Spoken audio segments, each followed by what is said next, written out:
De forma general, no suelo referirme a ustedes en el inicio de los videos, pero esta es una ocasión especial. Por fin llegamos a los 100 suscriptores, y quiero detenerme a agradecerte a ti que estás viendo estos videos, y prometo seguir trabajando para cumplir tus expectativas. Con este video me dispongo a iniciar una nueva sección en el canal, una en la cual abordaremos la vida de múltiples personalidades macabras que estuvieron presentes a lo largo de la historia humana. En esta ocasión, hablaremos de Andrei Romanovich Chikatilo, también conocido como el carnicero de Rostov, el cual confesó un total de 56 asesinatos. Chikatilo es considerado el peor asesino en serie de la historia de la Unión Soviética, lo cual, según este sistema político, solo podía darse en el podrido sistema capitalista. Nació en Yablonoye, Ucrania, en aquel entonces la Unión Soviética, el 16 de octubre de 1936, en una pequeña aldea en tiempos de hambruna del Holodomor. Mientras su padre Roman Chikatilo caía prisionero de guerra por los nazis, la madre de Andrei, Anna Chikatilo, le contaba a menudo a él y a su hermana menor que a su hermano mayor, Esteban, lo habían raptado para comérselo. Chikatilo quedó traumatizado por aquella historia. Este hecho marcaría notablemente al niño, quien se sentía en esos momentos más solo que nunca. Sin embargo, no existe ningún documento que afirme acerca del nacimiento o muerte de Esteban, aun cuando la manera en cómo su madre se lo contaba hacía que la historia pareciera verídica. En la escuela era muy introvertido, incapaz de aceptar su miopía, pues inclusive sus primeras gafas las tuvo a los 30 años, y padeció enuresis nocturna hasta los 12 años. Siempre era humillado por los otros compañeros. Cualquier día podía decirle lo que fuese, mientras él se limitaba a escuchar y aguantar. No era de extrañar que con el tiempo su ánimo se llenase con las lágrimas contenidas y con todas esas injurias. A medida que iba creciendo, se hacía más tímido con las mujeres. Sin embargo, en la adolescencia consiguió tener una relación sentimental con una chica del pueblo, pero su impotencia sexual destruyó dicha relación. Como todo soviético, sirvió en el ejército y luego se dedicó a los estudios. Deseaba licenciarse en Derecho, pero suspendió el examen de acceso a la universidad. Decepcionado, puso todo su empeño en prepararse profesionalmente, obteniendo 3 títulos: en Ingeniería, Marxismo-Leninismo y Lengua y Literatura Rusa, algo que era muy común en ese tiempo. En 1971 se graduó de maestro. Sentí una creciente atracción por los menores de 18 años y se colaba en los dormitorios para verlas en ropa interior, mientras se masturbaba con la mano dentro del bolsillo. A pesar de su problema, pudo encontrar una esposa, y aunque era incapaz de mantener una erección, sí podía eyacular.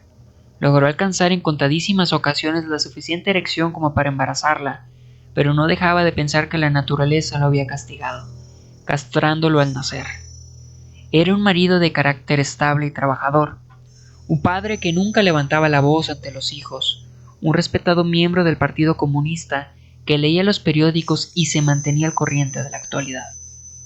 En la escuela en la que trabajaba, sus alumnos no lo tomaban en serio, se negaban a comportarse bien e incluso fumaban delante de él en la clase. Más tarde, Chikatilo abusaría sexualmente de sus estudiantes, tanto chicos como chicas, lo que le costaría el trabajo en 1974. Pero llegados a este punto, estos acontecimientos no son los que le ganaron su lugar en el lado más oscuro de la historia. El 22 de diciembre de 1978, Chikatilo mató por primera vez cuando tenía 42 años. Abordó en la calle a una niña de 9 años y la convenció para que se fuera con él a una cabaña que poseía en las afueras de la ciudad. Sabía cómo hablar a los niños. Él mismo había sido maestro y tenía 2 hijos. Una vez allí, la desvistió con violencia.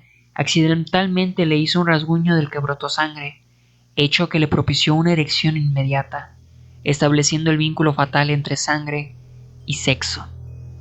Luego sacó un cuchillo y se lo clavó a la niña en el estómago. Con cada puñalada Notaba que se acercaba más al orgasmo, por lo que no cesó de hacerlo hasta la eyaculación. Chikatilo había intentado satisfacer su necesidad sexual movido por la esperanza de llegar a ser igual que los demás. 2 días después de este crimen, la policía encontró los restos de la niña del río Khrushchevka y cerca de la cabaña de Chikatilo, una gran mancha de sangre. Los policías interrogaron al hombre, pero acabaron inculpando a otro agresor sexual, Alexander Krakevchenko. Chikatilo era, por las paradojas que marcaban sus actos, más dual que nunca. Era un marido sumiso, hacía todo lo que su mujer le ordenaba o casi todo. Ella solía desear los placeres del lecho con más frecuencia que él, y eso los llevaba a frecuentes discusiones, a que ella le recordase en todo momento lo taciturno e inerte que era. La acusación de haber acosado sexualmente a sus estudiantes le costó el trabajo, pero consiguió uno nuevo en una fábrica en la que tenía que estar viajando constantemente.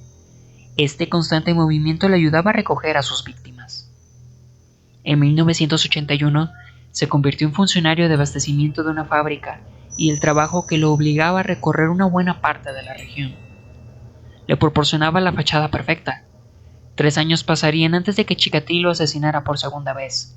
El 3 de septiembre de 1981, asaltó a su segunda víctima, llamada Larisa Tkachenko, prostituta de 17 años. La convenció de ir con él al bosque para tener relaciones sexuales, pero falló en el intento, por lo que ella se rió de él. Esto lo enfureció, perdió el control y estranguló a la mujer y eyaculó sobre el cadáver. Mordisqueó su garganta salvajemente, le cortó los senos y en su frenesí se comió los pezones. Luego comenzó a lanzar aullidos mientras bailaba una danza de guerra alrededor del cuerpo. Dejó el cuerpo sin vida con un palo enterrado. En estos momentos supo que volvería a matar. Los 2 primeros asesinatos de Chikatilo tuvieron cierto carácter fortuito. Es posible que, en ambos casos, sus intenciones fueran solamente de índole sexual. Los gritos de terror lo excitaban, pero era el asesinato en sí lo que le presentaba para el acto sexual supremo. Su tercera víctima fue Lyuba Biruk. Fue raptada en un pueblo y fue acuchillada 40 veces en el bosque. Le mutiló los ojos y esto se volvería algo común en sus asesinatos. La firma mortal de Chikatilo. Chikatilo asesinó a otras 3 personas ese año, y entre ellas se encontraba su primera víctima masculina, Oleg Podzikbaev, de 9 años. El cuerpo no se encontró, pero Chikatilo afirmó ser el responsable y que le había arrancado los genitales. La prensa estaba enloquecida con el asesino en serie. El modus operandi era siempre el mismo. Sus víctimas siempre se encontraban en los bosques con indicios de violencia y sadismo, y en ocasiones les faltaban miembros a las víctimas. Se trataba de niños, niñas y chicas jóvenes. Entre ellos había muchos escapados de casa y retrasados mentales, pues se dejaban convencer más fácilmente y agradecían su ayuda en el laberinto del sistema de transportes local, con el que no estaban familiarizados. El 11 de diciembre de 1982, Chikatilo se encontró con una niña de 10 años llamada Olga Stalmachenkov en un autobús a la casa de sus padres en Novoshaktinsky y la persuadió para dejar el autobús con él.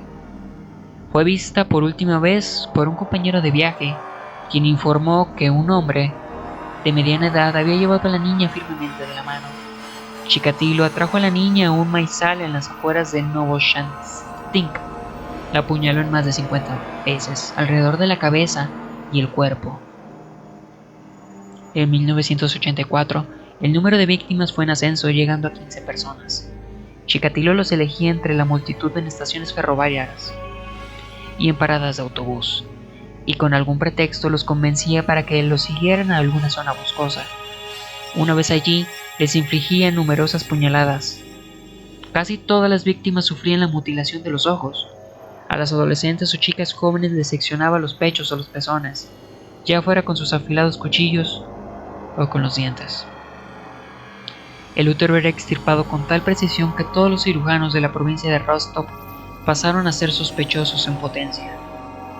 Mientras las violaba, se enfurecía tanto por llegar tan rápidamente al orgasmo que les machacaba la cara a golpes.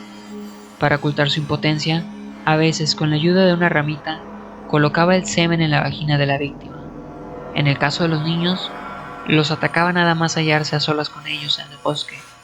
Un golpe para aturdirlos con las manos atadas y unos golpes de cuchillo poco profundos para establecer su dominio sobre ellos.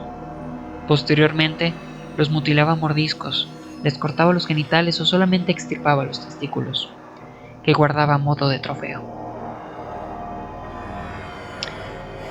Además, practicaba actos de canibalismo. En sus declaraciones confesaría que le gustaba tragarse las partes del cuerpo más blandas. El Instituto Sevsky de Moscú diseñó el perfil de un hombre ostensiblemente normal, probablemente casado con un trabajo regular. Por el semen hallado en los cuerpos de sus víctimas se supo que su sangre era del grupo AB. El 14 de septiembre de 1984 detuvieron a Chikatilo en el mercado de Rostov, pues en líneas generales encajaba con la descripción del asesino, pero no pudieron demostrar nada más. Chikatilo parecía un hombre respetable, y tras hacerle un análisis de sangre, esta resultó ser de grupo A. Enseguida fue puesto en libertad sin cargos. Por esas alturas, los archivos de la policía contenían datos de unos 26.500 sospechosos. Cuando apareció el cadáver número 30, los periódicos empezaron a dar noticias del posible asesino en serie, quienes todos creían un retrasado mental, a pesar de que la policía no estaba de acuerdo. Esto puesto que la amplia dispersión territorial del asesino indicaba que éste disponía de un vehículo, factor que en Rusia no era escaso. Posteriormente, Chikatilo fue acusado de haber robado un rollo de linoleo de su oficina. 7 meses después, con ese caso aún pendiente, fue arrestado por comportamiento impropio en la estación de autobuses de Rostov y fue sentenciado a 15 días en prisión. La policía creía que él era el asesino, así que comprobaron la sangre de Chikatilo con el semen encontrado en los cuerpos de las víctimas, e inexplicablemente no era el mismo tipo de sangre. Fue sentenciado a 1 año en cárcel por el robo del linoleo, pero el juez simpatizó con él y lo liberó antes.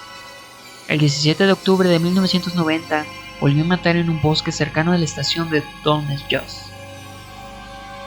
Este crimen absorbió a toda la policía local y una fuerza antidisturbios de 100 hombres, pero 2 semanas después, Chikatilo volvió a actuar, y esta vez fueron unos 600 detectives los encargados de investigar a lo largo de la línea de los bosques, en donde montaban guardia 3 o 4 oficiales en los aparaderos más aislados.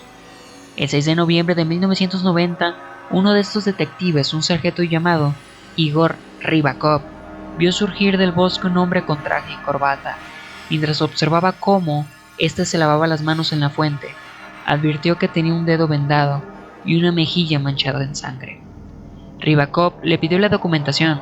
No tenía motivos suficientes para arrestar a Chikatilo. Sin embargo, dejó constancia del incidente. Al día siguiente, se encontró el cadáver de una chica en esa misma zona. El homicida tenía que haber pasado por la estación, y el culpable no podía ser otro que el sospechoso del informe de Rybakov. Lo arrestaron el 20 de noviembre, sospechoso de haber asesinado a 36 víctimas, todos ellos mujeres y niños. Su esperma, aunque no su sangre, sí era AB. El fiscal general de la provincia de Rostov emitiría una orden de detención contra Chikatilo, efectiva a partir del día 20 de noviembre de 1990. Ese mismo día, fue retenido por la KGB, mientras este con paso lento y senil decía: ¿Cómo pueden hacerme esto a una persona de mi edad? En los interrogatorios afirmó que simplemente era un ciudadano normal, que no había cometido ningún tipo de delito, y que era objeto de una persecución absurda por parte de la policía. De destacar que Andrei Chikatilo llevó a los detectives de la policía de Rostov al lugar donde yacían 3 cadáveres que aún no se habían descubierto. Tanto la detención de Chikatilo como la macabra búsqueda de los restantes cadáveres fueron filmadas. El 27 de noviembre prometió que estaba dispuesto a aportar pruebas de sus crímenes si no continuaban atosigándolo con los interrogatorios que le recordaban los detalles, y 2 días después se derrumbó ante un psiquiatra a quien acabó confesando 52 asesinatos. Posteriormente guió a los investigadores a los distintos lugares con la esperanza de que el número de muertes lo convirtiera en un espécimen de estudio científico. Entregó su confesión firmada. Lo que la policía dedujo de esta declaración es que el asesino trataba de buscarse una posible salida, alegando una enfermedad mental. una obsesión de tratamiento psiquiátrico. Finalmente, Chikatilo fue acusado de 53 asesinatos agravados. Muchas de sus víctimas fueron enmasculadas vivas. Los psiquiatras del Instituto Serbsky, no obstante, lo veían como un sádico prudente que no sufría ningún trastorno que pudiera impedirle ver que sus actos estaban mal, que eran actos premeditados. Por esa razón, en octubre de 1991 se dieron a conocer sus conclusiones diagnosticando que el asesino estaba legalmente cuerdo. El juicio de Andrei Chikatilo se inició en abril de 1992 y duraría hasta octubre de ese mismo año. Con la cabeza rasurada, presenció su juicio desde un cubículo de metal para mantenerlo a salvo de la multitud enfurecida. El primer día, deleitó a los fotógrafos escribiendo una revista porno, pero más tarde, abatido, se quitó la ropa y meneó su pene gritando: «Fíjense qué inutilidad, ¿qué piensan que iba a hacer con esto?». Los jueces no duraron en anunciar el veredicto que habían nominado. El 15 de octubre de 1992, fue sentenciado a la pena de muerte y ejecutado de un tiro en la nuca en la prisión de Rostov del Don el 14 de febrero de 1994. Y fue el final de este criminal. Este caso se hizo muy famoso, haciéndolo acreedor de tener múltiples adaptaciones que acercaron este caso a la cultura popular, siendo las más importantes Ciudadano X en el año 1995, Evilenko del año 2004 y El Niño 44 del año 2015. Si te gustó este video, me ayudarías demasiado si lo compartes y me regalas un me gusta. Y antes de irme, quiero recordarte que estoy eternamente agradecido de que llegamos a los 100 suscriptores. Espero no defraudarte.